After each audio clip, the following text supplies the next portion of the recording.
अम्ब त्वाम् अनुसन्दधामि भगवद्गीते भवद्वेषिणि। ओम नमो भगवते वासुदेवाय।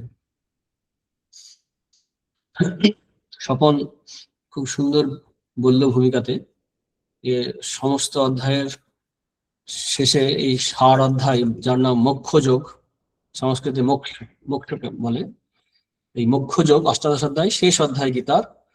সেখানে শ্রীকৃষ্ণ প্রায় সমস্ত তত্ত্ব জ্ঞান ইত্যাদি আলোচনা এখানে করেছেন। উপনিষদের কথা তুলে স্বপন বলছিল যে এক জ্ঞানের সর্ববিজ্ঞানম, সমস্ত জ্ঞান হয়, সেই জিনিসটা জানার হচ্ছে আমাদের ভারতের সাধনা, হিন্দু ধর্মের সাধনা, তপস্যা, যা কিছু যার থেকে মোক্ষ লাভ হয়, মুক্তি লাভ হয়।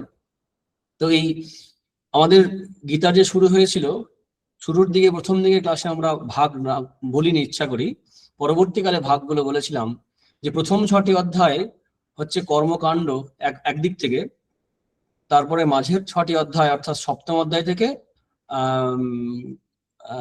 দ্বাদশ অধ্যায় পর্যন্ত, 12 নম্বর অধ্যায় পর্যন্ত, সেটা আমরা পেয়েছি ভক্তিকাণ্ড, এবং তারপর ত্রয়োদশ থেকে এই শেষ পর্যন্ত জ্ঞানকাণ্ড ভাগ করা হয়। আবার একভাবে ভাগ করা হয় যে তত্ত্বমসি, তম পদার্থ অর্থাৎ জীবের তত্ত্ব বলা আছে প্রথম 6টি অধ্যায়, ঈশ্বরের তত্ত্ব বলা আছে পরের 6টি অধ্যায়, এবং শেষ অধ্যায়ে জীব এবং ঈশ্বরের সঙ্গে সম্পর্ক কি জানিয়ে আমাদের মতভেদ আছে অনেক। কেউ বলে ঈশ্বরের দাস, কেউ বলে ঈশ্বরের অংশ স্বরূপ, ঈশ্বরের ভক্ত, কেউ বলে না আমি তুমি, তুমি আমি। তো সাধারণভাবে অদ্বৈত পথে ব্যাখ্যা করা হয় যে অহম ব্রহ্মাস্মি, আমি সেই ব্রহ্ম। এই এককে জানা, মানে এক কিন্তু একই, অর্থাৎ জীবকে জানতে চাইলে ঈশ্বরকে জানতে পারবো আমরা, ঈশ্বরের স্বরূপকে, আবার ঈশ্বরকে জানতে চাইলে জীবকে জানতে পারবো আমরা। তাই আমরা যেদিক দিয়ে শুরু করি না কেন, আমরা সেই পরম তত্ত্ব এককে জানতে পারবো। আর যে জ্ঞান হলে আমাদের মুক্তি লাভ হবে, মোক্ষ লাভ হবে। এই জায়গায় এসে আমরা দাঁড়িয়েছি। আমরা অনেকদিন ধরেই ধীরে ধীরে ধীরে ধীরে গীতার 17টা অধ্যায় আমাদের আলোচনা হয়েছে। এই অষ্টাদশ অধ্যায়ে শ্রীকৃষ্ণ এই সেই একই কথাই বলবেন, জ্ঞান, কর্ম, ভক্তি, এমনকি ধ্যানের কথা আছে, বিবিক্ত দেশ সেবিত্তম লঘ্বা, সেই সব আছে। তো সবকিছু আলোচনা একটা যেন গুটিয়ে আনবে আলোচনাটাকে। কিন্তু এখানে আমরা নতুন নতুন কিছু জানতে পারবো। শ্রীকৃষ্ণের কাছে যখন অর্জুন প্রশ্নগুলো শুরু করেন, তখন আমরা দেখেছি যেন ওই অর্জুনের প্রথম থেকে একটা ভাবনা ছিল যে এই যুদ্ধ করব না, গান্ডীব ছেড়ে দিয়ে বসে গেছিল। আমরা দেখেছি যুদ্ধ না করার একটা প্রবণতা বরাবরই কাজ করেছে অর্জুনের মধ্যে, এবং গান্ডীব ছেড়ে দিয়েছে। পরবর্তীকালে যখন বললো যে সকলেভ্যাং মাসমগম পার্থ, ক্লীবতা ত্যাগ করে ওঠো, যুদ্ধ করার যখন আহ্বান জানাচ্ছে, তখনও তার মধ্যে একটা দ্বন্দ্ব চলছে যে এই গুরুজনদের হত্যা কিভাবে করব, এর থেকে ভিক্ষা করে খাওয়া ভালো, ভিক্ষুমপিও, মানে ভিক্ষা করে খাওয়া উচিত, গুরুজনদের বধ করা উচিত হবে না। মানে অর্থাৎ সন্ন্যাসীর যে বৃত্তি সেটা অবলম্বন করতে চাইছেন, ভিক্ষারী বৃত্তি অবলম্বন করতে চাইছেন। এই সন্ন্যাসীর প্রতি যেন একটা ঝোঁক আছে। এই প্রশ্ন ঘুরে ফিরে অনেকবার প্রশ্ন করে, 3য় অধ্যায়ে প্রশ্ন করে, 5ম অধ্যায়ে এগুলো আলোচনা হয়েছে। আবার শ্রীকৃষ্ণ বলেছেন যে সন্ন্যাসী এবং কর্মযোগী বা কর্মী একই জায়গায় যাবে, তবুও অর্জুনের মনে সন্দেহ যাচ্ছে না। সেই ঘুরে ফিরে সেই সন্ন্যাসের তত্ত্ব অর্থাৎ কাজ থেকে যেন সরে আসতে চায়, এই প্রশ্নটা বারবার করছেন। আমরা মনে করতে পারি অর্জুনের মনের মধ্যে যেন এরকম একটা ভাবনা কাজ করছে, যে কোনো ভাবে হোক একটু পাশ করিয়ে নেবো এই বিলটাকে আর কি। মানে সন্ন্যাস আশ্রম শ্রেষ্ঠ এবং উচিত, ঠিক ঠিক উপায়, তার দ্বারাই ভক্তি মুক্তি লাভ হবে, এবং এটাই মানব জীবনের উদ্দেশ্য। সন্ন্যাস উদ্দেশ্য যেন সন্ন্যাস তো উদ্দেশ্য নয় জীবনের, গৃহস্থের উদ্দেশ্য নয়, উদ্দেশ্য হচ্ছে আত্মতত্ত্ব বা ভগবান। সে কোন পথে হবে সেটার মধ্যে অনেক মতভেদ থাকতে পারে। অর্জুনের বারবারই ঘুরে ফিরে এই প্রশ্ন আসছে যে উনি একবার বলুন যে সন্ন্যাসী ঠিক আছে, তাহলে যুদ্ধ ছেড়ে যে পালিয়ে যাবেন আর কি, এই অর্থে এসকিউএসটি মেন্টালিটি। আমরা অনেক সময় যখন প্রশ্ন করি, আমাদের প্রশ্ন উত্তরটা অনেক সময় জানতে চাই না। আমার মনের মধ্যে একটা উত্তর ভেবে নিই, সেই উত্তরটা যেন সাঁই দেখ, অর্থাৎ আমার মনের মধ্যে যে একটা উত্তর আমি আশা করে বসে আছি, সেই উত্তরটা পেলেই তখন আমরা শান্ত হই। অর্থাৎ আমার সত্য জানার আগ্রহটার যেন আমার প্রশ্নের অধীন, মানে আমাদের সত্য জানার আগ্রহটা হচ্ছে প্রশ্নাধীন। কেন প্রশ্নাধীন? কারণ সত্য জানতে হলে আমাদের লালিত যে চিন্তাগুলো আছে, আমাদের অন্তরে পালিত সুপ্ত বাসনা যেগুলো আছে, সেগুলো এক সাইডে সরিয়ে না দিলে সত্যকে আমরা জানতে পারি না। অর্জুন যেন কোনোভাবে একটা অনুমোদন করে নিতে চাইছেন ঘুরিয়ে ফিরিয়ে যে সন্ন্যাসের ব্যাপারটা কি। তাই প্রথম শ্লোকেই অর্জুন এই প্রশ্নটা করছেন যে সন্ন্যাস ব্যাপারটা কি জানার জন্য। এটা আমাদেরও জানার প্রয়োজন আছে, কারণ অনেক সময় ভুল ধারণা থাকে সমাজে যে সন্ন্যাস না হলে মুক্ত হবে না। আবার অনেকের এই ধারণা থাকে সন্ন্যাসের কি প্রয়োজন, সন্ন্যাসের কথা তো বলছে না, সংসারে থাকতেই বলছেন, সংসার ধর্ম বড় ধর্ম। এই নানান বিরোধ সবসময় চলে। তো এই প্রশ্নের আলোচনার প্রয়োজন আছে। আমরা চেষ্টা করব গীতা অনুসারে এবং পরবর্তীকালে একদম আধুনিক রামকৃষ্ণ বিবেকানন্দের ভাবধারায় কিভাবে এই গৃহস্থ আশ্রম বা সন্ন্যাস আশ্রমে দেখা হয়, সেগুলো কিছুটা কিছুটা আলোচনা আমরা করব। এবং সন্ন্যাস গ্রহণ না করেও সন্ন্যাসের ফল যে পাওয়া যায়, খুব ভালোভাবে পাওয়া যায় গৃহস্থ আশ্রমের থেকে, তারও আলোচনা আমরা একটু একটু করব। কিন্তু সত্যকে জানার জন্য ত্যাগ ছাড়া কিন্তু উপায় নেই। অর্থাৎ বাহ্য ত্যাগ না করলেও অন্তরের দিক থেকে ত্যাগ করতে হবে। গীতার সারই হচ্ছে ত্যাগ। শ্রীরামকৃষ্ণদেব বলতেন 10 বার গীতা বললে যা হয় তাই হচ্ছে গীতার সার। অর্থাৎ গীতা গীতা গীতা বলতে গেলে ত্যাগই হয়ে যায়, ত্যাগ। আরেক জায়গায় বলছেন শ্রীরামকৃষ্ণদেব, সমস্ত কিছু ত্যাগ করে তার শরণাপন্ন হও।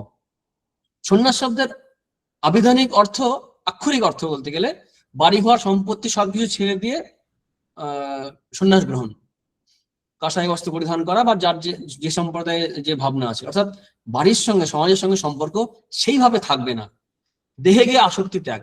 এখন গেহে আসক্তি ত্যাগ মানে, বাড়িতে আসক্তি ত্যাগ মানে বাড়ি ছেড়ে যেতে হবে, দেহ তো ছাড়া যায় না। তাই দেহে আসক্তি ত্যাগ করে করতল ভিক্ষা তরুতল বাস। কত অল্পে আমি জীবনযাপন করতে পারি, ভিক্ষা করে খাওয়া,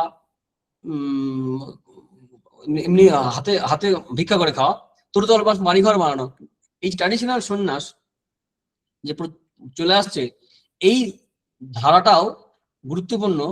কিন্তু একসময় হয়েছিল কি, এই সন্ন্যাসের উপর খুব গুরুত্ব দেওয়া হয়েছিল যে গৃহস্থ ধর্ম, গার্হস্থ্য ধর্ম যে একটা খুব গুরুত্বপূর্ণ ধর্ম, এবং সমস্ত আশ্রমকে টিকিয়ে রেখেছেন তাদের যেন সাবস্ট্রাটাম মানে ভিত্তি, সেই গৃহধর্ম, তাকে অবহেলা করা হয়েছে অনেকবার, যেটা বৈদিক সংস্কৃতির মধ্যে নেই।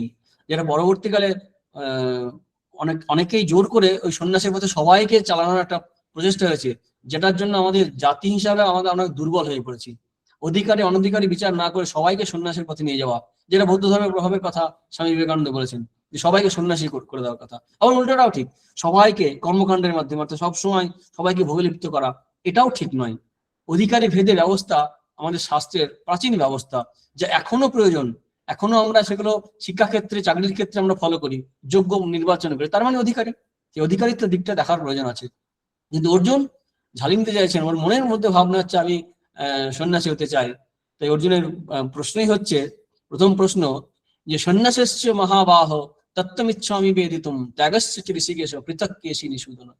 যে সন্ন্যাস এবং ত্যাগ নিয়ে অনেকবার অনেক সময় আলোচনা করেছেন আপনি, বা তুমি করেছো। আমাকে এখন ভালো করে পরিষ্কার করে আলাদা করে, পৃথক, ঠিক ঠিক করে, কেশী মানে ঘোড়া রূপ ধরে যে রাক্ষস এসেছিল, তাকে বধ করছিলেন শ্রীকৃষ্ণ ছোটবেলায় বৃন্দাবনে, সেই কেশী নিষূদন। অর্জুন বলছেন শ্রীকৃষ্ণকে যে যে তুমি কেশী রাক্ষসকে বধ করছো, সেই মধুসূদন তুমি আমাকে আমার এই সংশয়কে নাশ করো, সংশয় রাক্ষসকে আমাকে পরিষ্কার করে বুঝিয়ে দাও যে সন্ন্যাস এবং ত্যাগ আলাদা করে। ত্যাগ বলতে সর্বকর্ম ফলের ত্যাগ, আর সন্ন্যাস বলতে এই বাড়ি ঘর ছেড়ে যে সন্ন্যাস গ্রহণ কর্মত্যাগের দ্বারা, সেই সন্ন্যাস আমাকে ঠিক পরিষ্কার করে বুঝিয়ে দাও, আলাদা করে জানতে চাই।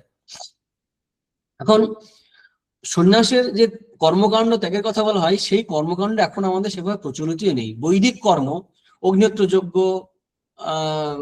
কাম্যকর্ম আছে, অনেক রকম কর্ম আছে, আসবে সেই আলোচনায় আমরা।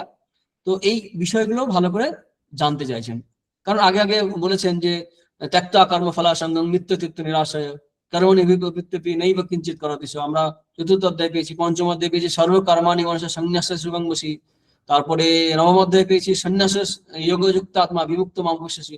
এখানে কোথাও সন্ন্যাস ঘন কর্মফল ত্যাগ, এই বিষয়গুলো বারবার আলোচনা আসছে ঘুরিয়ে ফিরিয়ে। এটা ঠিক ঠিক জানতে চাইছি, এটা আমাদের অনেক সময় প্রশ্ন থাকে, জানা দরকার এটা এটা। তো এই প্রশ্নের উত্তর শ্রীকৃষ্ণ বলবেন, সেখানে কাম্য কর্ম ত্যাগ বা বিভিন্ন মতগুলো আলোচনা করবেন। সেই সময় প্রচলিত ছিল, সেই মতগুলো আলোচনা করে তখন শ্রীকৃষ্ণ নিজের মত বলবেন। তার আগে আমরা আমাদের সন্ন্যাসের যে ধারা, সন্ন্যাস যেহেতু প্রসঙ্গ এসেছে, আমরা আগেই বলছিলাম যে একটু ধীরে ধীরে একটু আলোচনা করবো, এই বিষয়গুলো জানা প্রয়োজন আছে আমাদের।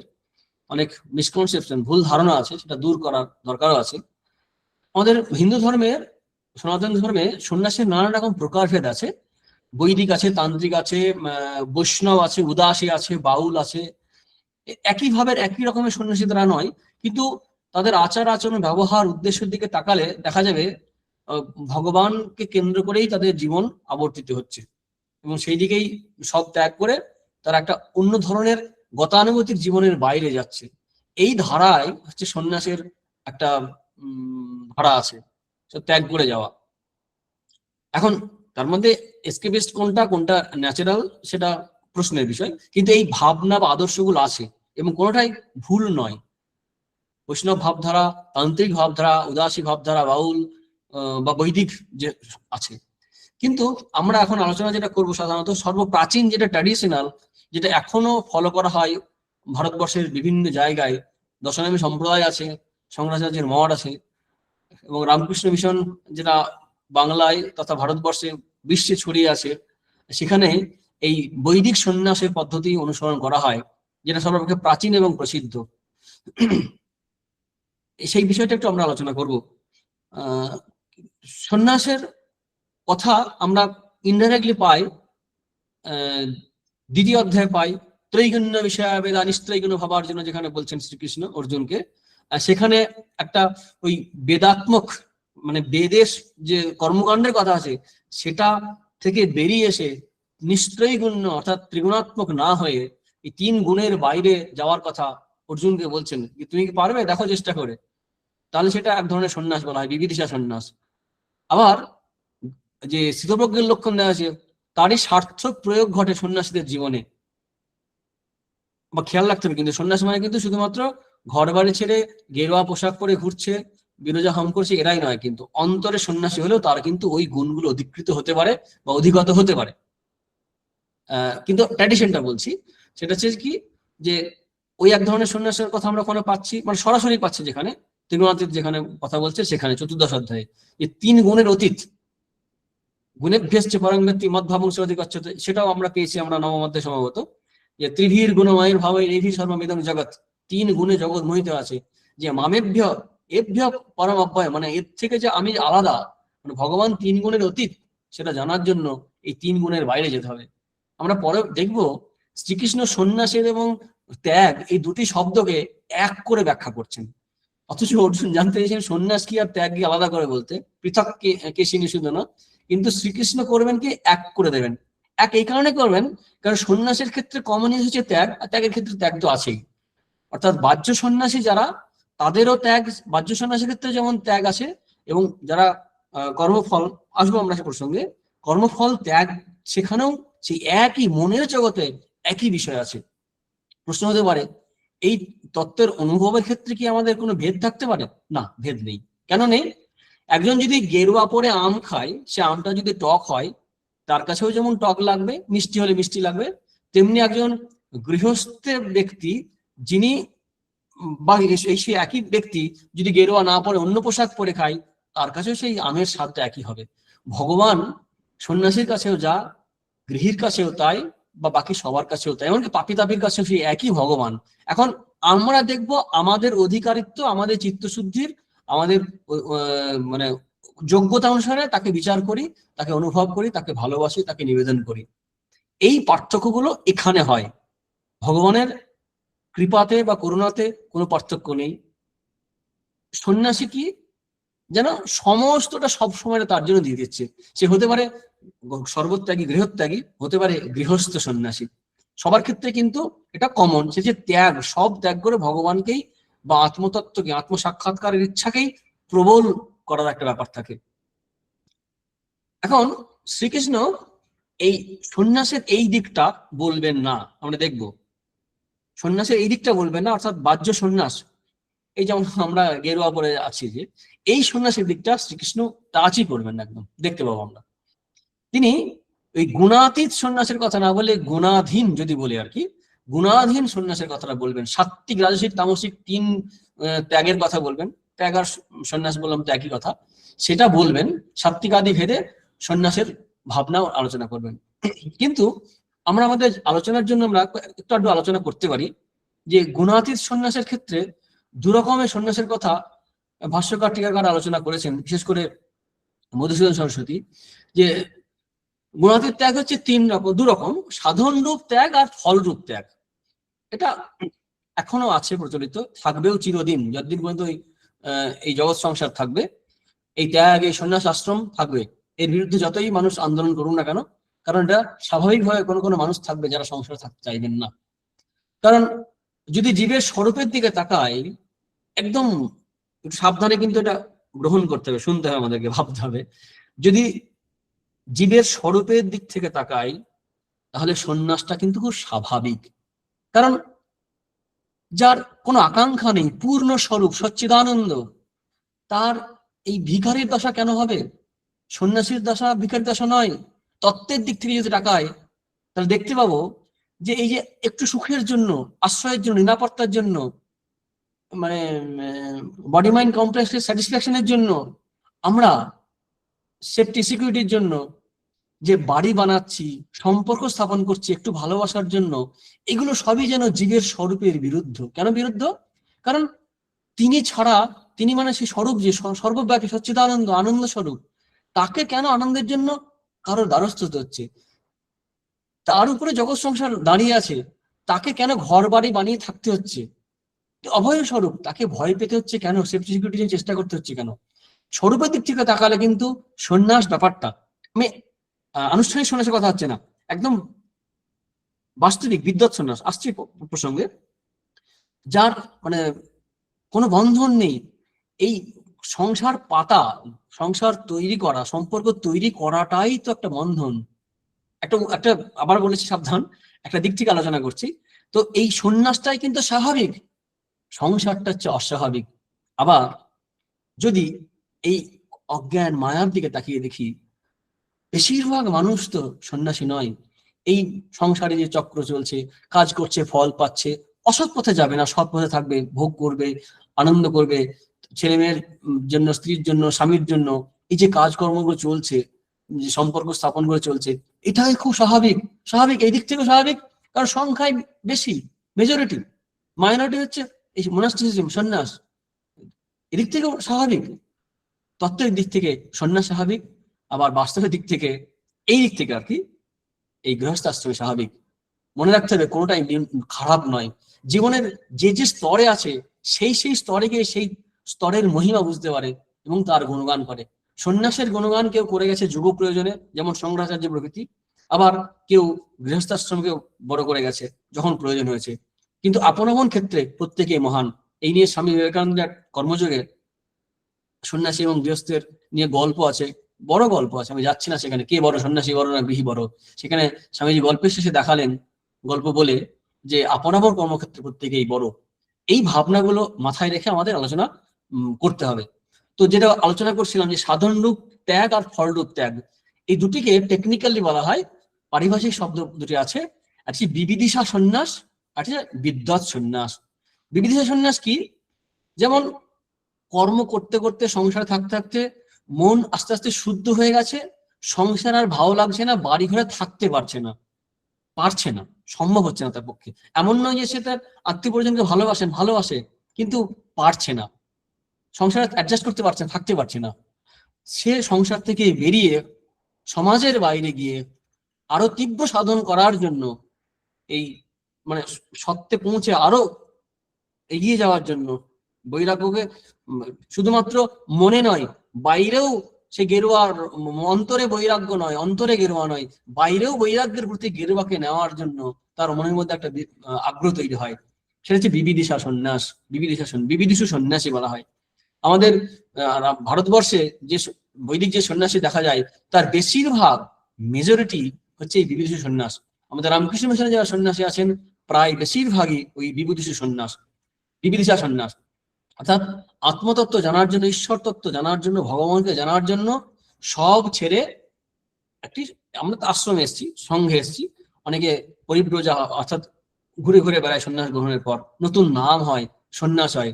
প্রথমত এটা কিন্তু বৈদিক কর্ম ত্যাগের একটা ব্যাপার থাকে। তাই আমি যেহেতু জানি, মিশনে আসছি বলে, রামকৃষ্ণ মিশনে, যে প্রথমে ব্রাহ্মণ অব্রাহ্মণ সবাইকে এই গায়ত্রী দেওয়া হয়, শিখাসূত্র রাখতে হয়, অর্থাৎ শিখা রাখে মাথায়, সূত্র অর্থাৎ পইতে গায়ত্রী মন্ত্র জপ করা হয়। সন্ন্যাসের সময় এই শিখাসূত্র অগ্নিতে বিসর্জন করতে হয়।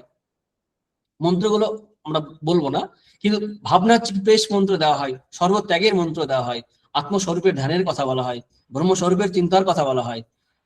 তারপরে নতুন নামকরণ হয়, নতুন পোশাক দেওয়া হয়, মানে গেরুয়া পোশাক দেওয়া হয়। এই হচ্ছে বিবিদিশা সন্ন্যাস সাধারণভাবে।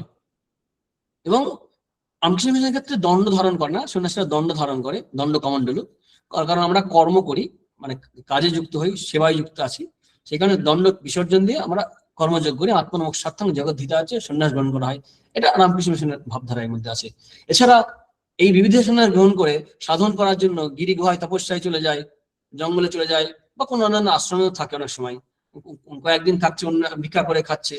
আহ আমাদেরও পদ্ধতি ভিক্ষায়, আমাদের আনুষ্ঠানিক ভিক্ষা 3 দিন করতে হয়, কিন্তু আমাদেরও সন্ন্যাস মানে শুধু ভিক্ষা করে খাবে, নিজে ইনকাম করবে না। কিন্তু এটাও ঠিক, সন্ন্যাসের ভাবধারা বদলে গেছে বলে এখন ইনকাম করার পারমিশন শ্রী শ্রী মা বলেছেন, স্বামীজিও বলেছেন যে সন্ন্যাসের মূল উদ্দেশ্য বুঝতে হবে।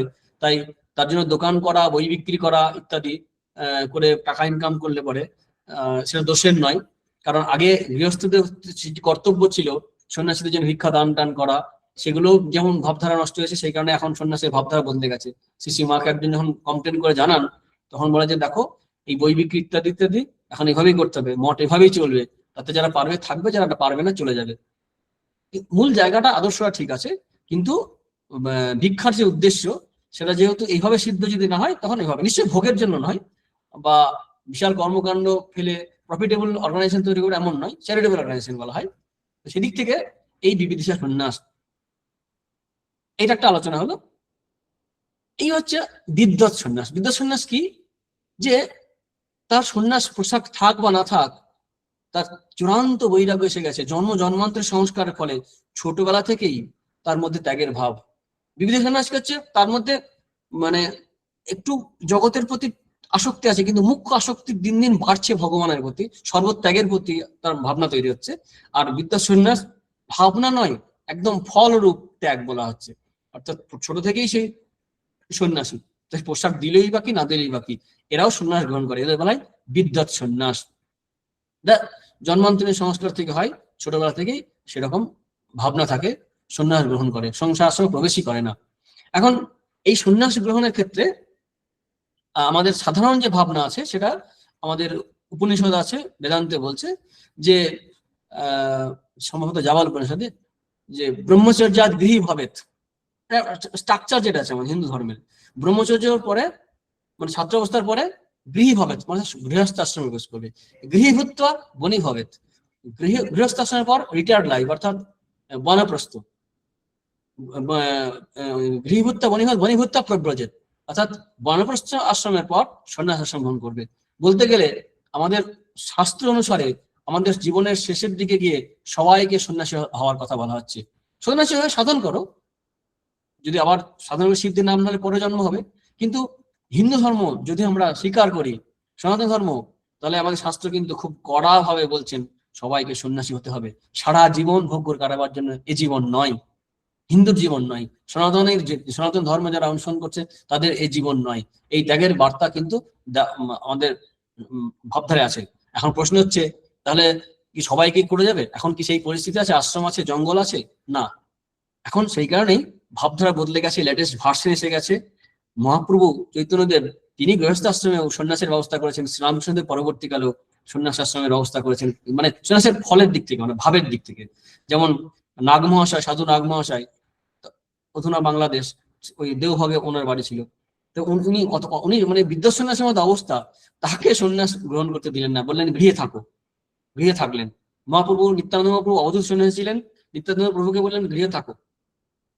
বলরাম বসু তারপর কথামৃত যিনি সংগ্রহ করেছেন এবং রচনা করে জগতের সামনে এনেছেন, সেই মাস্টারমশাই কতবার ভেবেছিলেন, তাকেও সন্ন্যাস দিলেন না, গৃহে থাকো। তাদের জীবন সন্ন্যাসীর থেকেও অনেকাংশে অনেক সময় দেখা যাবে উজ্জ্বল, একদম গার্হস্থ্য সন্ন্যাস যাকে বলা হয়। তারপরে গিরিশ ঘোষ, যে একদম অত্যন্ত অসৎ চরিত্রের ব্যক্তি ছিলেন, তিনি কিভাবে তার জীবন পরিবর্তন হয় সেই কাহিনী অনেক বড় কাহিনী। এই প্রসঙ্গ আমরা হয়তো আসবো পরবর্তীকালে, বকলমা বা শরণাগত প্রসঙ্গ যখন আসবে, তো সেখানেও তিনিও সন্ন্যাস গ্রহণ করতে চেয়েছিলেন, কিন্তু শ্রীমা বা অন্যরাও তাকে বলেন অনুমতি দেননি। অর্থাৎ সন্ন্যাসের যে ফল, সে ফল গৃহস্থাশ্রমে পাওয়া যায়, যুগ অনুসারে সময় অনুসারে বদলে যায়। তাহলে কি সবাইকে গৃহে থাকতে বলেন? না, কারণ পাশাপাশি আর একটা আদর্শ রাখতে হবে, সেই সন্ন্যাসের আদর্শ রেখে দিলেন। তাই শ্রীরামকৃষ্ণদেব তার পার্শ্বদের রাখলেন, যেমন চৈতন্য মহাপ্রভু তার কিছু পার্শ্বদের রেখেছিলেন, গদাধর প্রভৃতিদেরকে, যারা এই ক্ষেত্র সন্ন্যাস গ্রহণ করেছেন মহাপ্রভু জগন্নাথে পুরীতে ওখানে যখন ছিলেন। তো সেটা এক ধরনের ভাবধারা ছিল। প্যারালাল যেটা ছিল গৃহস্থাশ্রম, এই দুটি ধারাকে রেখেছিলেন, এই দুটি ধারাকে রেখেছিলেন। আমাদের অনেকেই প্রশ্ন করে, আমাদের শাস্ত্র অনুসারে বলছেন যে সব করার পর সন্ন্যাস গ্রহণ, ব্রহ্মচারী অবস্থায় থেকে সন্ন্যাসের কথা বলা হয়নি, 4টে ক্রম আছে। না, ওই সেই শাস্ত্রেই আবার বলা হয়েছে যখনই বৈরাগ্য আসবে তখনই গৃহত্যাগ করতে পারে। ব্রহ্মচর্যাৎ গৃহাৎ বনাদ বা গৃহাৎ বা বনাদ বা ইয়াত আহারে বা বিরাজেত তৎ আহারে বা প্রব্রজেত। যেদিনই বৈরাগ্য আসবে, ঠিক বৈরাগ্য আসবে, সেদিনই সন্ন্যাস গ্রহণ করবে, এ আমাদের শাস্ত্রের বিধান আছে। কিন্তু সংসারে আছে কেন মানুষ? কয়েকটি কারণ, অনেকগুলো কারণ থাকতে পারে।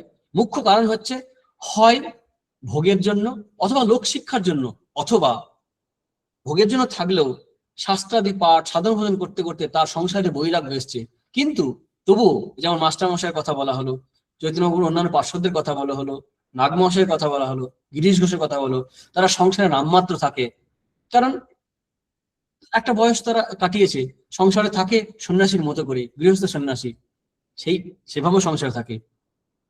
একটু আগে যে আমরা আলোচনা করছিলাম যে সংসারটা অস্বাভাবিক, একদিক থেকে ঠিকই, কিন্তু যার সংসারের প্রতি সংসার বোধ নেই, আসক্তি যার ত্যাগ করে গেছে, তার কাছে বোনও, যে ত্যাগ করেনি তার কাছে বোন উপবন হয়ে যাবে, আর যে ত্যাগ করেছে উপবন অর্থাৎ বাড়ি ঘর প্রমোদ কানন সবই কিন্তু তার কাছে তপবন হয়ে যাবে। মনের দিক থেকে এই পরিবর্তনটা করা যেতে পারে। অর্জুনকে শ্রীকৃষ্ণ এই মনের দিক থেকে ত্যাগের ব্যাপারটাই বলবেন, কারণ অর্জুনের মধ্যে প্রথমত ওই ভাবধারা ছিল না, আমরা অনেক আলোচনা করেছি, তাই এটা আর রিপিট করব না।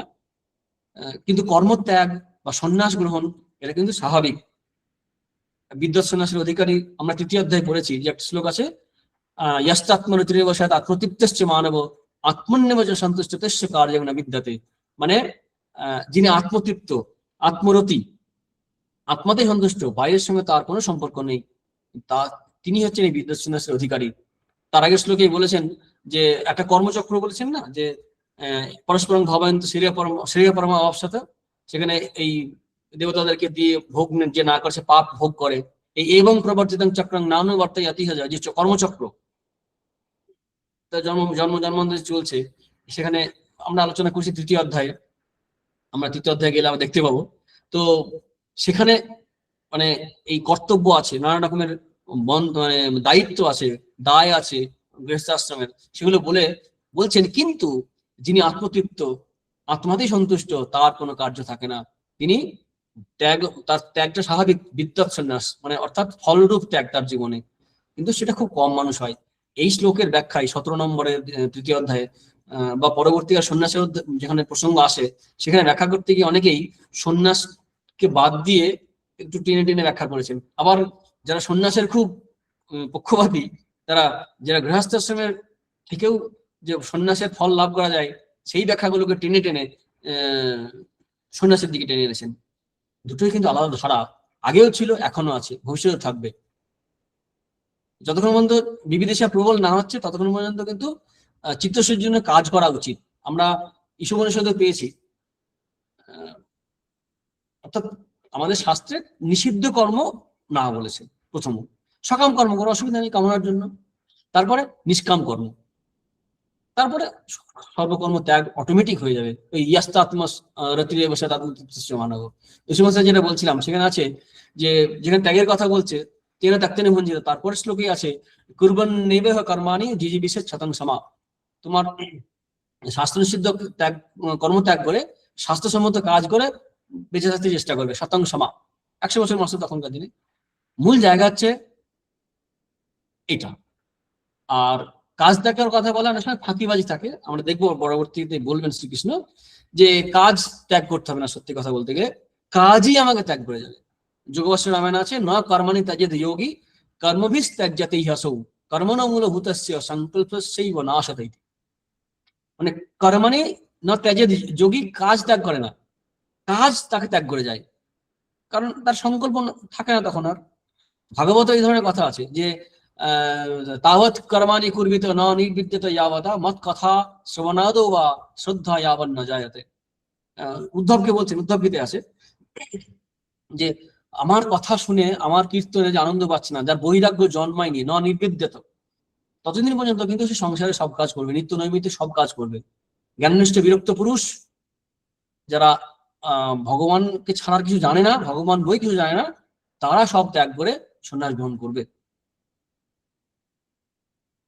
কিন্তু শ্রীকৃষ্ণ এখানে অর্জুনকে যে ভাবধারার কথা বলবে, সেই ভাবধারায় আমরা দেখতে পাবো যে কিছুটা যেন কম্প্রোমাইজ করছেন। আসলে শ্রীকৃষ্ণ কম্প্রোমাইজ করছেন বা অর্থের সংকোচ এই কারণেই করছেন যে অডিয়েন্স দেখতে হবে, অডিয়েন্স অনুসারেই শব্দের অর্থটা ব্যাখ্যা করা উচিত, কে শুনছে সেটা খুব ইম্পর্টেন্ট।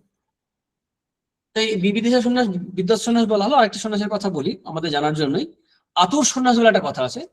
মানে মৃত্যুকালে আত্মসাধ্য করে অনেক সময় সন্ন্যাস গ্রহণ করা হয়, এর ফলে পরবর্তীকালে নতুন ভালো জন্ম হতে পারে, এইসব কথা আছে এসব। আর সন্ন্যাস স্বাভাবিকত্ব তো বললাম, বিদ্যাত সন্ন্যাস, তাদের কিন্তু সামাজিক কোনো দায়বদ্ধতা থাকে না। অনেক ব্যাখ্যাকার, টিকাকার, এমনকি শ্রদ্ধা রেখেই বলছে, আমার খুব প্রিয় বই জগদীশ চন্দ্র ঘোষের বই, সেখানেও কিন্তু এই সন্ন্যাস আশ্রমকে একটু যেন আলাদা চোখে দেখা হয়েছে। বালগঙ্গাধর তিলক তারও কর্মরহস্য যে গীতা আলোচনা করেছেন, সেখানেও একটু আলাদা করা হয়েছে, যেন বাধ্য করা হয়েছে সবাইকে, সামাজিক দায়বদ্ধতা আছে, সন্ন্যাসী কাজ করতে হবে, জগতের কল্যাণ করতে হবে। সাধারণভাবে আদর্শগত হয়ে দেখতে গেলে কিন্তু সন্ন্যাসী বাধ্য নয়, তাকে বাধ্য করা যায় না, মানে যায় না। যার যিনি বিবিধ সন্ন্যাস চিত্তশুদ্ধির জন্য কাজ করছে, এখনো বিদ্যা সন্ন্যাস হননি, তার ক্ষেত্রে আলাদা কথা। কিন্তু সন্ন্যাসীর যে আদর্শ বিদ্যা সন্ন্যাস, তার ক্ষেত্রে কিন্তু বাধ্যবাধকতা নেই। আপনারা দেখতে পাবেন যে রামকৃষ্ণ মিশনের পূজা আর্চা যে করা হয় বৈদিক মতানুসারে, দুর্গা পূজা, সরস্বতী পূজা বা এরকম যে কিছু আছে, এগুলো কিন্তু সন্ন্যাসিনীরা কিন্তু, মানে সারদা মঠে যারা আছেন তারা কিন্তু করেন না। তারা বৈদিক পূজা নয়, তান্ত্রিক পূজাগুলো করতে পারেন, বৈদিক পূজা কিন্তু করেন না। তারা ব্রহ্মচারী বা ব্রহ্মচারীরা করছেন, দেখতে পারেন। সামাজিক দায়বদ্ধতা নয়। আর তাছাড়া কোনো ব্যক্তি বা সমাজকে, একটা স্তর থেকে আলোচনাটা করছি, বাধ্য করার ব্যাপার নেই। আর তারা এই জগৎ সংখ্যা কি দৃশ্যে দেখছে, দোষ সংশোধন করার প্রশ্নই নেই, মানে মানুষকে ভালো করার প্রশ্নই তাদের জন্য থাকে না। বিদ্যৎ সন্ন্যাস, এরকম ঘটনা আছে, স্বামী ব্রহ্মানন্দজি মহারাজ, তাকে বলে যে নতুন যারা ব্রহ্মচারী আসছে তাদের একটু যাতে চরিত্র সংশোধন হয়, সাধন ভোজনে মন দেয় বা ইত্যাদি ইত্যাদি কথা যাতে সংশোধনের জন্য বলেন, তাকে অনুরোধ করা হচ্ছে রাজা মহারাজকে, ব্রহ্মানন্দজিকে, স্বামীজির গুরু ভাই। তো তিনি বলছেন আমি তো দোষই দেখতে পাই না, যখন দোষ দেখি মনটা নিচে নেমে যায়, তখন তার সংশোধনের কথা ভাবি। এই দৃষ্টি যাদের আছে, এই রকম যারা সন্ন্যাসী, বিদ্যৎ সন্ন্যাসী, তারা সমাজের জন্য কাজ করতে বাধ্য নয়, তারা সমাজ দেখে না, সবই ব্রহ্মময় দেখছেন। তারপর গাজীপুরের যে প্রহরী বাবা ছিল, স্বামীজি যার কাছে অনেকবার গেছেন, তার যখন মৃত্যু হয়, মানে সাপে কামড়ায়, তখন তিনি বলেন প্রেমময়ের নিকট থেকে দুধ এসছে। তারপর এক সন্ন্যাসীর কথা আমরা আলোচনা করেছিলাম, স্বামীজির জীবনায় বিবেকানন্দের প্রথম খণ্ডে আছে, যে একজন উলঙ্গ সন্ন্যাসীকে সবাই ঢিল মারছে ছেলেরা, তিনি আনন্দে আত্মহারা, রক্ত পড়ছে তাতে আনন্দ, তিনি দেখছেন কিয়া মাজা কা খেল, বাবা কা খেল। এই মানুষটি, এই যে সাধক, ওই যে সিদ্ধ ব্যক্তি, এরা কি জগতে সংশোধন করবে, জগতের কাজ করবে না? দরকার নেই, বাধ্য নয়। এই বাধ্য করা ব্যাপার থাকে না, এর কর্মত্যাগ হয়ে যায়। কর্মত্যাগ নিয়ে আরো কি আলোচনা করছি না, আমরা যখন শ্লোকে আসবো, শ্রীরামকৃষ্ণের কথা, স্বামীজির কথা, এগুলো নিয়ে আমরা আলোচনা করব। তো স্বামী বিবেকানন্দের যে কথা দিয়ে আমরা বলেছিলাম, শেষ করে আমরা আবার মূল গীতাতে আমরা ঢুকবো, যে সেখানে স্বামীজি কি বলছেন, একটা লেকচার, পাবলিক লেকচার, সাধারণ সামনে বলছেন রামনাদে, কিছুটা অংশ পড়বো। সেখানে বলছেন যে, অনুবাদটা পড়ছি, ইংরেজিতে মূল লেকচারটা আছে, বক্তব্য, আমাদের যেসব ভ্রাতারা এখনো উচ্চতম সত্যের অধিকারী হয় নাই, তাহাদের পক্ষে হয়তো এক প্রকার জড়বাদ কল্যাণের কারণ হতে পারে। অবশ্য উহাকে আমাদের প্রয়োজনের উপযোগী করে লইতে হইবে। সকল দেশেই সকল সমাজে একটি বিষম ভ্রম চলে আসিতেছে। আর বিশেষ দুঃখের বিষয় এই যে, এই ভারতে পূর্বে যে ভ্রম কখনো হয় নাই, কিছুদিন যাবৎ সেখানে এই ভ্রান্তি প্রবেশ করিয়াছে। সেই ভ্রম এই, অধিকারী বিচার না করিয়া সকলের জন্য একই ধরনের ব্যবস্থা দান। প্রকৃতপক্ষে সকলের পথ এক নহে। তুমি যে সাধারণ প্রণালী অবলম্বন করিয়াছ, আমার সেই একই প্রণালী নাও হইতে পারে। তোমরা সকলে জানো, সন্ন্যাস আশ্রমী হিন্দু জীবনের চরম লক্ষ্য। আমাদের শাস্ত্র সকলকে এই সন্ন্যাসী হইতে আদেশ করিতেছেন। সংসারের সংসারের সুখ সমুদায় ভোগ করিয়া প্রত্যেক হিন্দুকে এই জীবনের শেষ ভাগে সংসার ত্যাগ করতে হইবে। যে তাহা না করে সে হিন্দু নহে, তার নিজেকে হিন্দু বলে পরিচয় দেওয়ার অধিকার নাই, সে শাস্ত্র অমান্য করে। যেটা আমরা আলোচনা করলাম একটু আগে। যখন ভোগের দ্বারা প্রাণে বুঝিবে সংসার আসার, তখন তোমাকে সংসার ত্যাগ করিতে হইবে।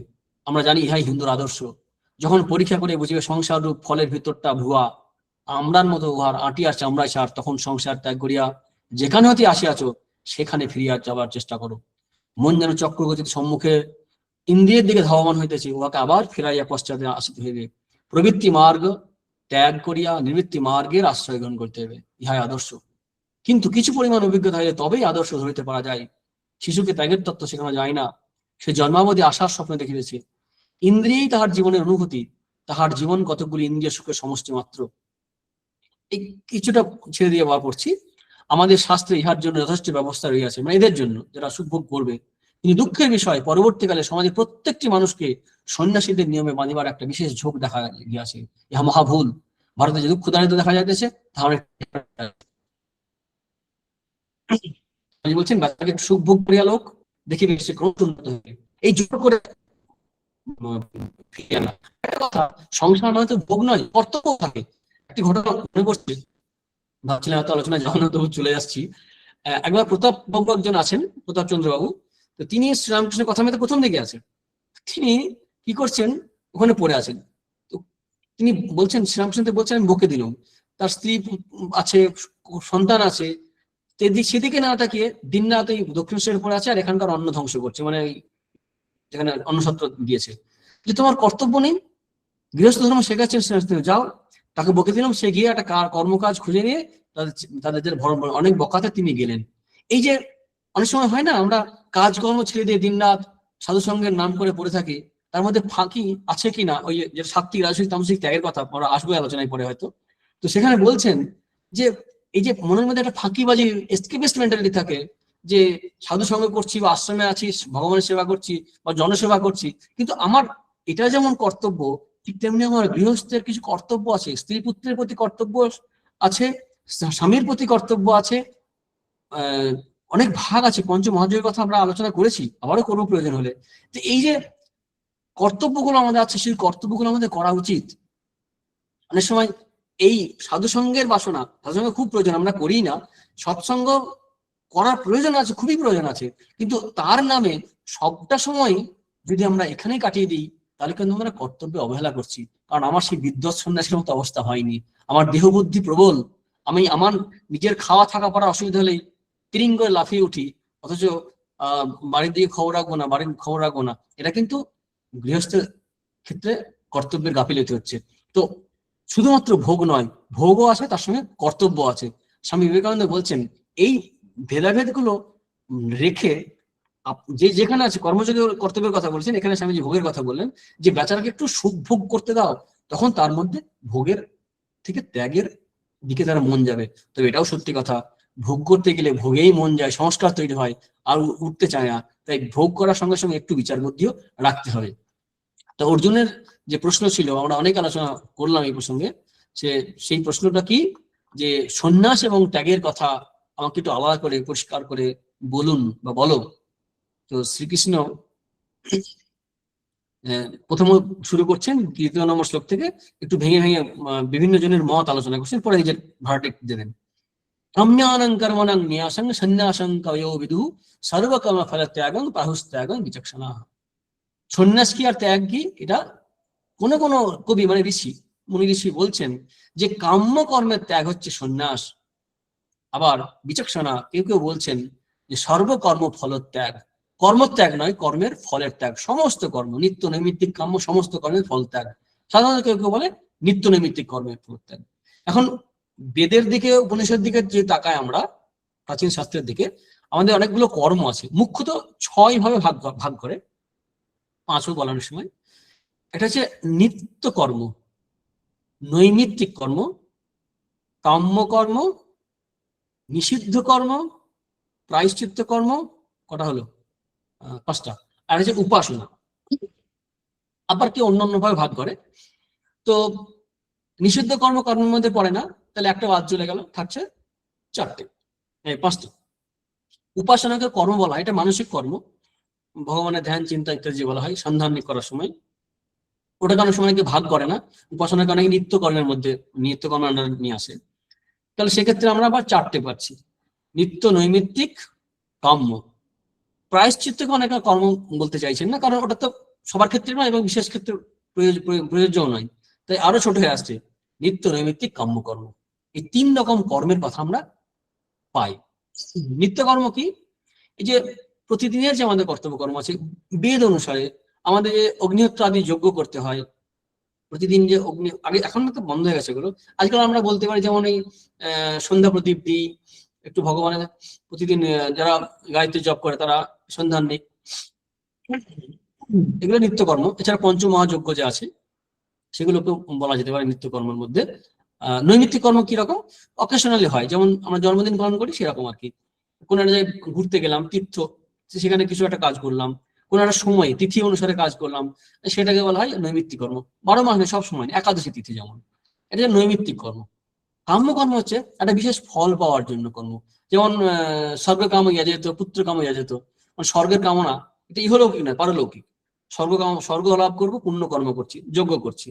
এখন যেমন আমরা দান ধ্যান প্রচুর করি এবং তার পুণ্য ফলে আমরা স্বর্গে যেতে চাই, আর পুত্র কামাই যাতে, পুত্রের জন্য যজ্ঞ করছি। তারপর রোগ বলা সারার জন্য, তারপরে যে ভালো স্বামী বা ভালো স্ত্রী পাওয়ার জন্য যেগুলো হয়, খেলা জেতার জন্য, সম্পদ লাভের জন্য যেগুলো হয়, সবগুলোই কাম্যকর্মের মধ্যে পড়বে, আর নিত্য নৈমিত্তিক কাম্যকর্ম। তো কাম্যকর্মের ত্যাগকে কেউ কেউ বলছে সন্ন্যাস। কর্মকর্ম মানেই তো ত্যাগ করতে হবে, কারণ ওর মূলে কাম্যকর্ম মানেই তো হচ্ছে ত্যাগ, মানে ত্যাগের প্রয়োজন আছে, কেন? মানে কামনাই তো আছে, আর কামনা ত্যাগ নিলে সন্ন্যাসী হওয়া যায় না, তাই কাম্যকর্ম ত্যাগের কথা বলা হচ্ছে।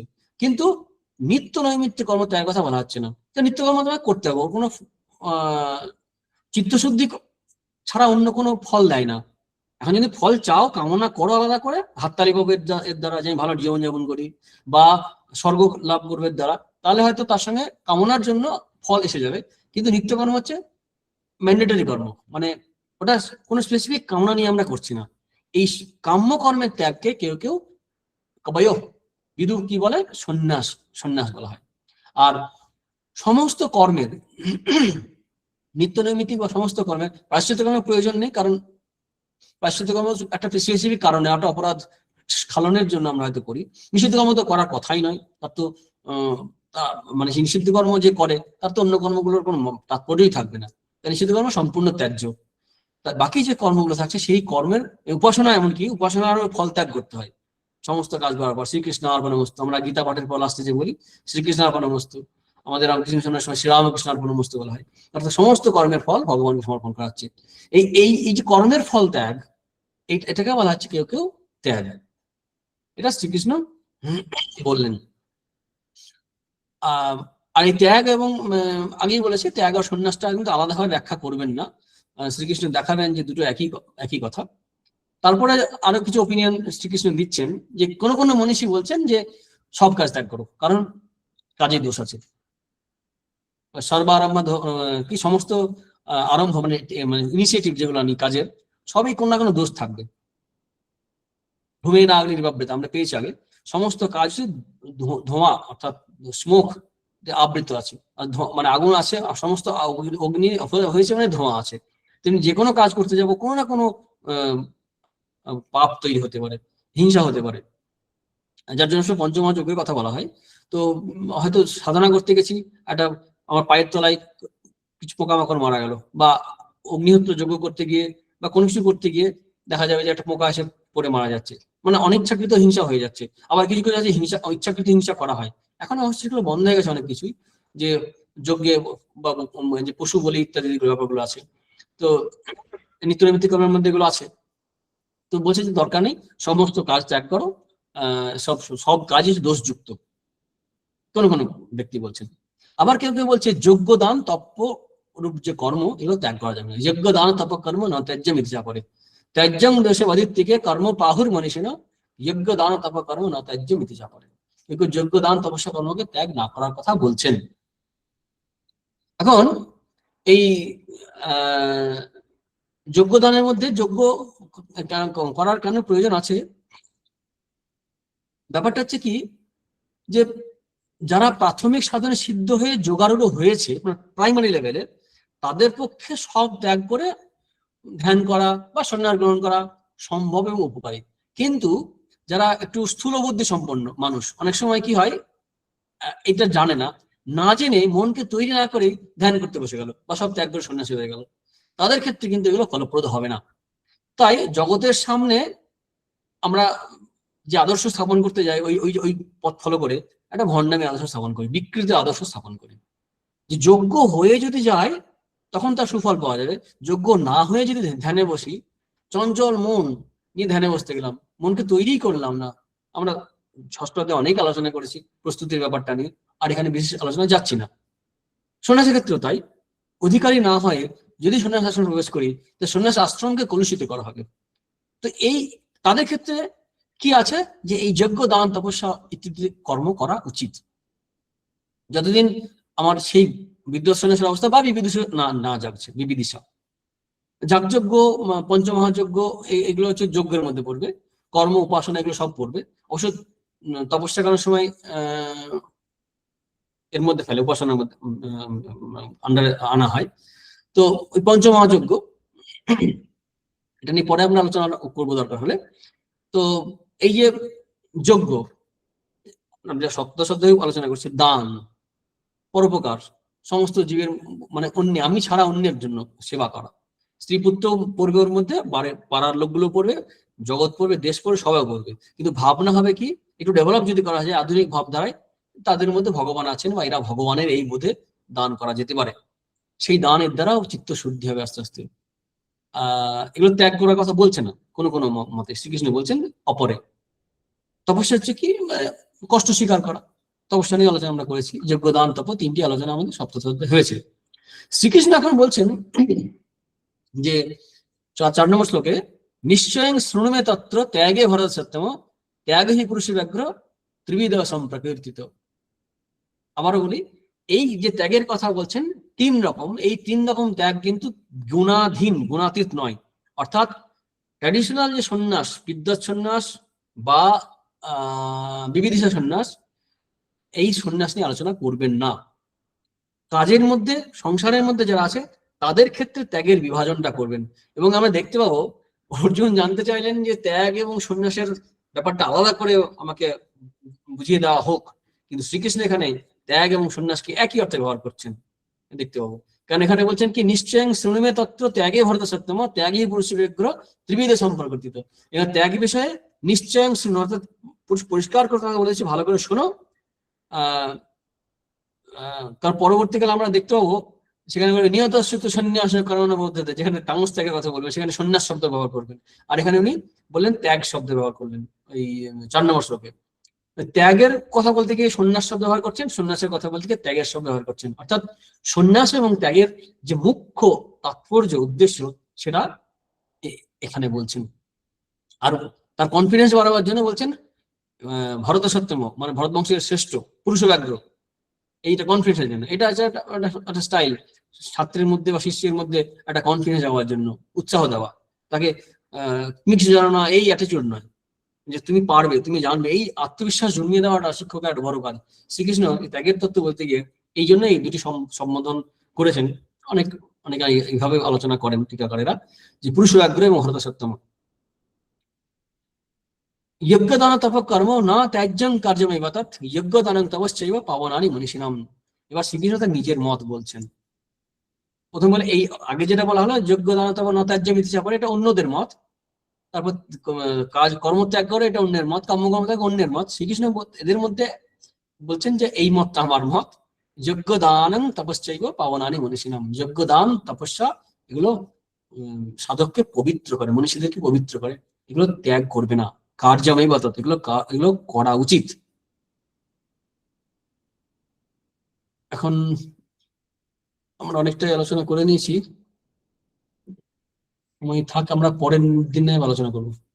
শ্রীকৃষ্ণ কিভাবে ত্যাগের বলছেন আমরা এখান থেকে আবার আলোচনা শুরু করবো, ঠিক আছে? অনেকটা আলোচনা হলো।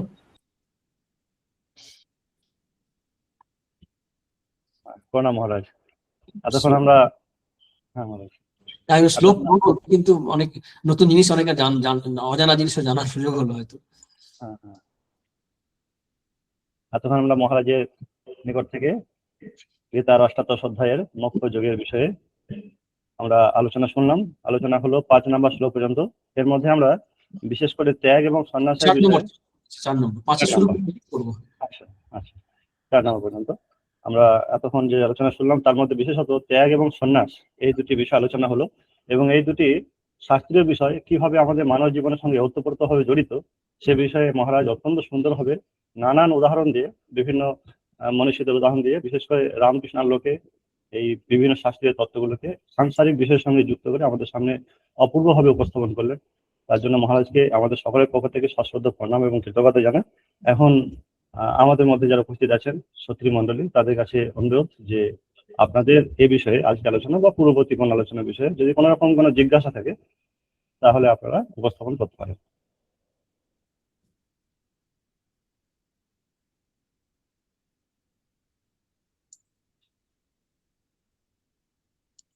প্রণাম মহারাজ। মহারাজ, আজ আমার একটা প্রশ্ন হচ্ছে, আপনি বলছিলেন যে হিন্দু ধর্ম অনুযায়ী শেষ জীবনে সন্ন্যাস পালন করতেই হবে। আহ, আর মহারাজ, এই জিনিসটা কি আলাদা করে কোনো অভ্যাস করতে হবে, এটা আমার নাকি এটা একদম? প্রথমে ভাই এই প্রশ্নের উত্তর আগে একটা দিয়ে দিই, যেটা হচ্ছে যে এটা আমার বক্তব্য নয়, আমাদের শাস্ত্রের বক্তব্য। এটা স্বামী বিবেকানন্দের বক্তব্য নয়, স্বামী শাস্ত্র থেকেই বলছেন। হ্যাঁ, এবার বলো। হ্যাঁ মহারাজ। মহারাজ, এটার জন্য কি আলাদা করে কোনো প্রচেষ্টা করতে হবে, আলাদা কোনো প্রয়ত্ন, নাকি এটা আপনা আপনি হতে পারে? সাধারণভাবে আমরা যে জীবনে আছি, যেখানে আছি, সেই স্তরের সেই কাজটা ভালোভাবে করাটা খুব গুরুত্বপূর্ণ। এটা একটা ন্যাচারাল অটোমেটিক ডেভেলপমেন্ট হবে। জোর করে শ্রীরামকৃষ্ণ, আমি পরের দিন আলোচনা করবো বলে রেখেছিলাম এগুলো, শ্রীরামকৃষ্ণের উদাহরণ আছে এরকম, যে জোর করে ছাড়তে নেই। নারকেল শুকিয়ে গেলে তবে অটোমেটিক খসে পড়ে, জোর করে ছাড়লে পরে গাছের ক্ষতি হয়। যেমন ঘা, শ্রীরামকৃষ্ণ আরো উদাহরণ আছে, ঘা না শুকলে পরে ওই চামড়া হয় না, অনেক সময় চামড়া তুলে ফেললে আবার রক্ত পড়ে। এই জোর করে ছাড়তে নেই। আমরা আমাদের উপস্থিত কর্তব্য, আমরা যে যেখানে আছি, ছাত্র ছাত্রী, শিক্ষক শিক্ষিকা, গৃহবধূ গৃহস্থ, এমনকি আমরাও যেখানে আছি, আমরাও তো সবাই ধরো বাড়ি ছেড়ে আসা মাত্রই তো সব পরমহংস হয়ে যাচ্ছি না, বিদ্যুৎ সন্ন্যাসী নয়। আমাদের অনেক কর্তব্য, অনেক কর্ম থাকে, জীবনের একই স্তর আমরাও নেই। সন্ন্যাসীর পোশাক পরে থাকতে পারি, কিন্তু সবাই যেমন ছাত্র ভর্তি হয়েছে মানেই প্রাইমারি ছাত্র কেজি ওয়ানের ছাত্র, আবার পিএইচডি ছাত্র বা ছাত্রী, তো তারা কিন্তু একই স্তরে নেই, বিভিন্ন স্তরে আছে। তেমনি তাকে সেই স্তর থেকে উঠতে হবে। তেমনি আমরা যে যেখানে আছি না, সেইখানে সেই কাজটা করা খুব গুরুত্বপূর্ণ। এই গীতা আমাদের সবচেয়ে বেশি, মানে যেটা বিউটিটা হচ্ছে, আমরা যেখানে আছি, যে কাজে আছি, সেই কাজটা কত পারফেক্টলি আমরা করতে পারি। আমরা হেফাজতলি কাজ করি, অজুহাত দিয়ে নানা রকম ভাবে ব্যাখ্যা দিয়ে ভুল ভাল ব্যাখ্যা করি। এবং শ্রীকৃষ্ণ অর্জুনকে এটাই তো বারবার বলছেন, যে তুমি এখন যে অবস্থা আছো সেটা বোঝার চেষ্টা করো এবং সেই অনুসারে কাজ করো। বাড়ি ঘর ছাড়তে চেয়েছিলেন, যে না, শ্রীকৃষ্ণ উপযুক্ত গুরু ছিলেন, সব বন্ধু ছিলেন, সখা। তাকে বললেন তুমি যেখানে আছো সেই কাজটা ভালো করে করো, এই যুদ্ধ কর্ম করো। এবং আরেকটা কথা হচ্ছে কি, যুগ প্রয়োজনে শ্রোতার দিকে তাকিয়ে বললেন যে তুমি যে সন্ন্যাসের ফল বলছো, সেই ফল কিন্তু শুধুমাত্র আনুষ্ঠানিক সন্ন্যাস নিলে হয় না। সন্ন্যাসী চাযোগী আছে, গীতাতেই আছে, আগে আলোচনা হয়েছে আমাদের, যে তিনিই সন্ন্যাসী, তিনিই গৃহস্থ। শুধু ঘর বাড়ি ছাড়লেই মানে যে গৃহস্থ তিনি সন্ন্যাসী, যে তিনি যোগী হবেন। ঘর বাড়ি ছাড়লে তো সন্ন্যাসী হয় না। যদি মন যদি থাকে ভোগের দিকে, রাগী না, আছে কথা আছে, শ্লোকটা মনে করছে না, যে যারা রাগী তারাও যারা সংসারে, দেখছি আমার কাছে একটা বই আছে, যদি শব্দটা পেয়ে যায়, ঘরে বাড়ি যারা, মনে হচ্ছে পাওয়া মুশকিল হবে, যাই হোক মনে আসছে না, পরের দিন যদি খেলা থেকে দেখবো। যে ঘর বাড়ি ছেড়ে দিয়ে যারা রাগী, মানে আসক্ত, তাদের কাছে বনও যেটা আগে আমি আলোচনা করলাম ক্লাসে যখন, যে সংসার আশ্রম ছেড়ে এসছে বটে, কিন্তু সংসারের যদি টান থাকে তাহলে সে ত্যাগের কোনো অর্থ হয় না। ইউআস্তে শাসন ইন্ডিয়ার বিমূর্ত আছে না, যেটা তৃতীয় অধ্যায় পেয়েছি, যে সেও কিন্তু ভণ্ড, তাকে ভণ্ড বলা হয়েছে, শ্রীকৃষ্ণ বলছেন। তো অন্তরের ত্যাগটা হচ্ছে আসল। শ্রী শ্রী মাকে একবার প্রশ্ন করা হয়েছিল যে শ্রীরামচন্দ্রদেব বলছেন গৃহ থেকে হবে, স্বামীজি কোনো কোনো জায়গায় বলছেন একদম তীব্র হবে, ঘর বাড়ি ছেড়ে সন্ন্যাস গ্রহণের কথা। তো তো সমাধান কি? তখন একজন সন্ন্যাসী প্রশ্ন করেছিলেন, স্বামীজি বললেন, শ্রী শ্রী মা বললেন যে স্বামীজি যা বলছেন তাও ঠিক, নরেন যা বলছেন তাও ঠিক, আবার শ্রীরামচন্দ্রদেব যা বলছেন, ঠাকুর যা বলছেন তাও ঠিক। কারণ গৃহীদের বাহ্য ত্যাগের দরকার নেই, অন্তরের ত্যাগ আপনা আপনি হবে। কিভাবে আপনা আপনি হবে? কর্ম করতে করতে হবে, তার মনের মধ্যে সেই ভাবনা আসবে, ভোগও থাকবে, এবং কিন্তু তার সঙ্গে সঙ্গে এই বিচার থাকবে, অর্থাৎ এই অনুশীলনও থাকবে। এই যে গীতা চর্চা করছি আমরা, এই চর্চাটাও প্যারালাল রাখতে হবে। শুধু ভোগ করলে, বিচার বুদ্ধি না থাকলে পরে আরো আসক্তি বের, আরো ডুবে যাবে। কিন্তু পাশাপাশি যদি এই শাস্ত্র আলোচনা যদি থাকে, সৎসঙ্গ যদি থাকে, তাহলে একটা সাপোর্ট থাকবে। এই কারণে তো আদান প্রদান ছিল আগেকার দিনে। সন্ন্যাসীরা বাড়িতে বাড়িতে ভিক্ষা করতো, বিনিময়ে একটু খাবার দাওয়া পেতো, কিন্তু তার বিনিময়ে মানুষকে সঠিক পথ দেখাতেন, যে সংসারে থেকেও কিভাবে ভগবানের ভজন করা যায় এবং আস্তে আস্তে ভগবানের মন দেওয়া যায়। এই ক্রমটা আছে, তাই প্যারালাল এগুলো রাখতে হবে, কিন্তু নিজের অবস্থা বুঝে সিদ্ধান্ত গ্রহণ করতে হয়। আমি যেখানে আছি সেখানে সেই কর্তব্যটা করা খুব প্রয়োজন। তোমার যে প্রশ্ন ছিল যে কিভাবে ওই শেষে সন্ন্যাস হতে হয়, এখন ভাবার কারণ নেই, ভয় পাওয়ার কারণ নেই। আমরা যখন প্রাইমারিতে পড়ি তখন ভয় পেতাম, বাবার দাদারা দিদিরা এরা মোটা মোটা বই নিয়ে যাচ্ছে, আমরা এত বই পড়তে পারবো? দু পাতা পড়তে আমাদের মা ঘুম পাচ্ছে সকালবেলা, এই রাত্রিবেলায় আমরা ভুলে বসি। তো এখন আমরা ভয় পাচ্ছি মনে হচ্ছে, কিন্তু আমাদের মনের ম্যাচুরিটি এমন আসবে যে সময় এই ত্যাগটা তখন ভয়ঙ্কর বলে মনে হবে না, কঠিন মনে হবে না। যারা খুব আসক্ত বিষয়ে ভোগে তাদের কাছে যত কঠিন মনে হয়, যারা অনাসক্ত তাদের কাছে এটা খুব সহজ মনে হয়। ঠিক আছে? কি নাম? বিক্রম, হ্যাঁ তাই না? মহারাজ, হ্যাঁ হ্যাঁ মহারাজ, বুঝতে পেরেছি খুব। মহারাজ আর একটা প্রশ্ন আমার, মহারাজ পরম তত্ত্বকে জানার উপায় কি হতে পারে?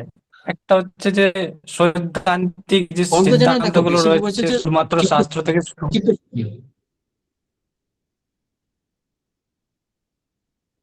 সিদ্ধান্ত তুমি এখন শৈব, শাক্ত, বৈষ্ণব, তান্ত্রিক দিক থেকে যে কোনো দিক থেকে পরম তত্ত্ব সবাই একই বলছেন, তাদের মতো করে বলছেন। সেই পরম তত্ত্ব কেউ যদি মনে করে এক্সক্লুসিভলি আমার কাছেই, বলে না এক্সক্লুসিভলি অমুক চ্যানেল প্রচার করছে, এক্সক্লুসিভলি আমার কাছেই ধরা দিয়েছেন ভগবান, আর কাছে ধরা দেয়নি, এটা খারাপ সিদ্ধান্ত।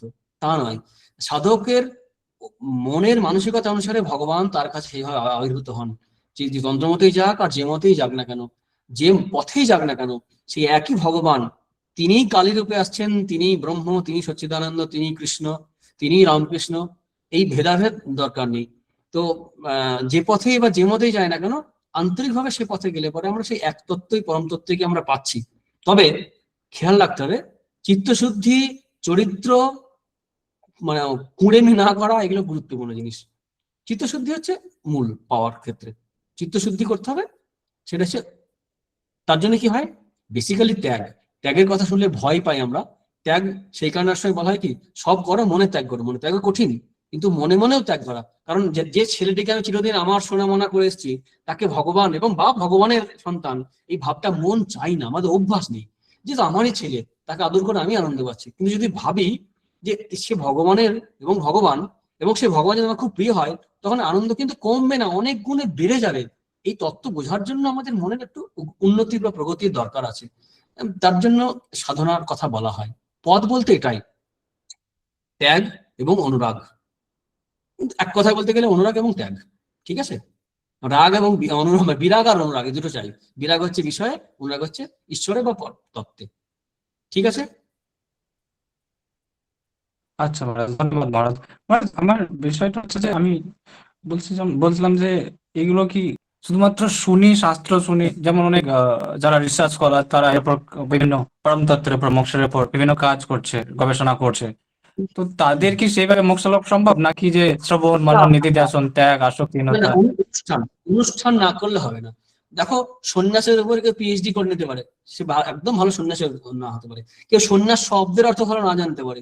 আমাদের যে মন্ত্রগুলো আছে, প্রেস মন্ত্র বা সন্ন্যাসের যে মন্ত্র আছে, উপনিষদ আছে, আমাদের অনেক প্রাচীন সাধুদের দেখেছি কয়েকজনকে, তারা অনেকে হয়তো ভালো করে বলতেও পারেন না, কিন্তু তারা যে জীবনযাপন করেছেন বা করেন, সেটা এই একজন স্কলারের ধারে কাছে পারবে না। আবার দেখা যাবে স্কলার আছে, তারাও সন্ন্যাসী হয়েছেন।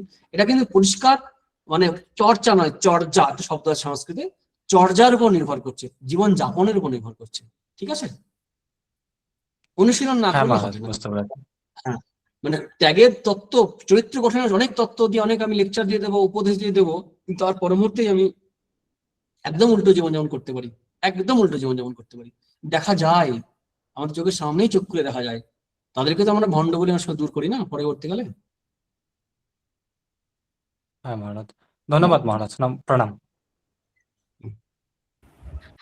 প্রণাম মহারাজ, আমি এখানে একটু কথা বলবো, নিশ্চয়ই। মানে বিক্রমের প্রশ্নের প্রেক্ষিতে আর কি। সবাই বলুন। বিক্রম প্রশ্ন করছে যে ট্রেনিংটা নিতে হয় কিনা। তো আমার একটা কথা মনে হচ্ছে, আজকের যুগে নয়, আগে যে আমাদের চতুরাশ্রমটা ছিল, ব্রহ্মচর্য দিয়ে যে শুরু হতো, এবং তারপরে যার ইচ্ছে হতো সে রয়ে গেল, আর যার ইচ্ছে হলো না সে গৃহস্থ জীবনে প্রবেশ করবে, কিন্তু ওই শিক্ষাটা নিয়ে একটা জিনিস শেখানো হতো ছাত্রাবস্থায়, ছাত্রানাম অধ্যয়নং তপঃ। এই তপস্যার প্র্যাকটিসটা কিন্তু অধ্যয়ন দিয়ে শুরু করা ছিল।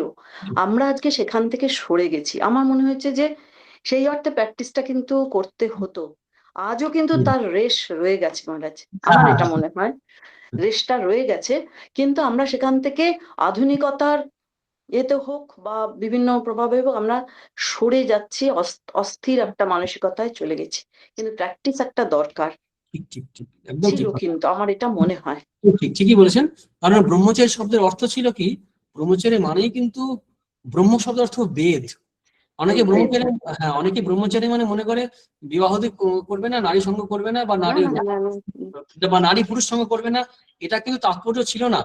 নারী পুরুষ এমন নয়। ব্রহ্মচারী বা ব্রহ্মচারিণী মানে হচ্ছে যারা বেদ পাঠ করার জন্য, তখনকার দিনে যা ছিল, শিষ্যের পরীক্ষা, হ্যাঁ, জ্ঞান অর্জন করার জন্য নিজেকে যোগ্য করা, একাগ্র করা, কষ্ট স্বীকার করা, এর দ্বারা আমাদের জীবন মানে শিক্ষা ছিল কি জীবনের সঙ্গে যুক্ত ছিল। এক কথা বলতে গেলে যেটা আপনি বারবার বলছেন, শিক্ষা ছিল জীবনের সঙ্গে যুক্ত।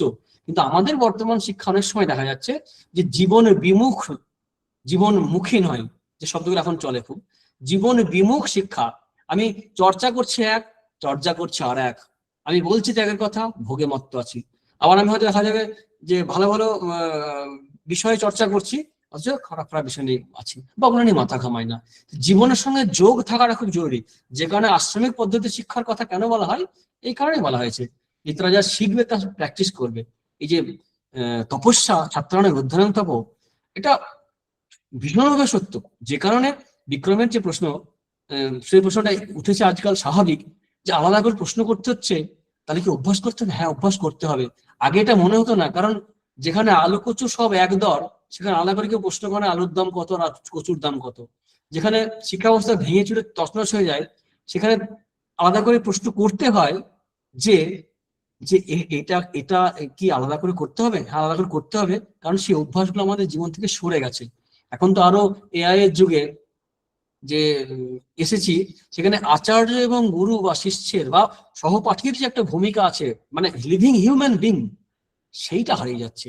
তখন কিন্তু ছিল প্রকৃতির গাছপালার সঙ্গে, পশু পাখির সঙ্গে আমরা এমনকি কর্ণমণি আশ্রমে শকুন্তলায় পাই, বিজ্ঞান শকুন্তলায় আছে, বা অন্যান্য যে সাধুদের আশ্রমগুলো আছে, রামায়ণে যে বর্ণনাগুলো পাই, বশিষ্ঠ মুনির আশ্রম থেকে অত্রি মুনির আশ্রম, সব জায়গায় পাই, বাল্মীকির আশ্রম। আশ্রমে যে শিক্ষার ব্যবস্থা ছিল, সে সবটা শিখে কেউ কেউ ফিরে আসতো সংসারে, কেউ কেউ ওখানে নৈষ্ঠিক ব্রহ্মচারী হতো, সন্ন্যাস নিত না, কেউ কেউ সন্ন্যাস গ্রহণ করতো, কেউ সন্ন্যাস আশ্রম থেকে যেত।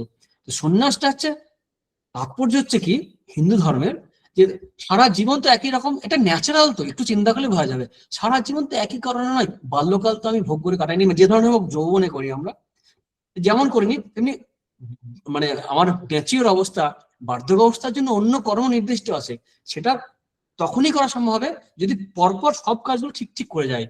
ব্রহ্মচর্য অবস্থায় ছাত্রানাম অধ্যয়ন তপ, তার যে তপস্যা, সেগুলো যদি করে যায়, তখন গৃহস্থাশ্রমে আমি খুব ভালো একজন গৃহী হব, রেসপন্সিবল সিটিজেন হব, সেটা হবে। এবং পরবর্তীকালে ন্যাচারালি যখন আমি কাজকর্ম ছাড়বো, আনুষ্ঠানিকভাবে হোক, যেমন রিটায়ারমেন্ট বলে এখন, সেখানে আমার তৃপ্তি হবে যে I have done my best, আমি আমার সাধ্য মতো করেছি, আমি স্যাটিসফাইড, এখন আমি অন্য জীবন যেমন করতে চাই, আমি এখন একটু ভগবানকে নিয়ে থাকতে চাই, এখনকার যে মডেলটা হয়েছে সাধন ভজন করবো। সন্ন্যাস এখন সেভাবে প্র্যাকটিস সম্ভব নয়, কিন্তু সন্ন্যাসের জীবনযাপন সম্ভব অন্যভাবে। পোশাকটা থাকবে না, কিন্তু অন্তরে সন্ন্যাসী হওয়া যায়, এবং এটাই যুগ ধর্ম যুগের আদর্শ। শ্রীকৃষ্ণ অর্জুনকে এই ধরনের ইঙ্গিতই দেবেন। যাই হোক, খুব ভালো লাগলো এই আলোচনার সঙ্গে যুক্ত হলো বলে, অনেকটা সমৃদ্ধ হলো। প্রণাম মহারাজ। মহারাজ, আমরা কি শেষের দিকে যাবো এবার? হ্যাঁ, তোমার কোনো প্রশ্ন আছে? তোমার তো প্রতিদিন না মহারাজ, আজকে নেই। প্রতিদিন করো, ঠিক আছে। এতক্ষণ আমরা খুব সুন্দর আলোচনা শুনলাম, বিক্রমের প্রশ্নে, দিদির সংযোজনে এবং মহারাজের সুন্দর আলোচনায় আমরা সকলেই সুসমৃদ্ধ হয়েছি। এবং আমরা দিদির কথা অনুসারেই বলতে পারি যে আমাদের জীবনে আমরা যে সমস্ত অধ্যয়নগুলো করি, সেই অধ্যয়নগুলো মহারাজের কথা অনুসারে আমাদের চর্যায় পরিণত হোক, চর্চা থেকে চর্চার দিকে আমরা সকলে উত্তীর্ণ হয়, এবং আমরা সকলে আমাদের যে অষ্টাদশ অধ্যায়ের মূল কথা মুখ্য, সেদিকে আমরা সকলেই এগিয়ে যাই। এই হোক আমাদের প্রার্থনা। এই প্রার্থনা করে সকলকে আমি আমার গীতা পরিবারের পক্ষ থেকে আন্তরিক শ্রদ্ধা এবং কৃতজ্ঞতা জানাচ্ছি, এবং মহারাজকে আমি প্রণাম নিবেদন করছি, এবং প্রণাম নিবেদন করে আজকে ক্লাস শেষ করার জন্য অনুরোধ করছি। প্রণাম মহারাজ। ওম শান্তি শান্তি শান্তি। হরি ওম তৎসৎ। শ্রীকৃষ্ণার্পণমস্তু।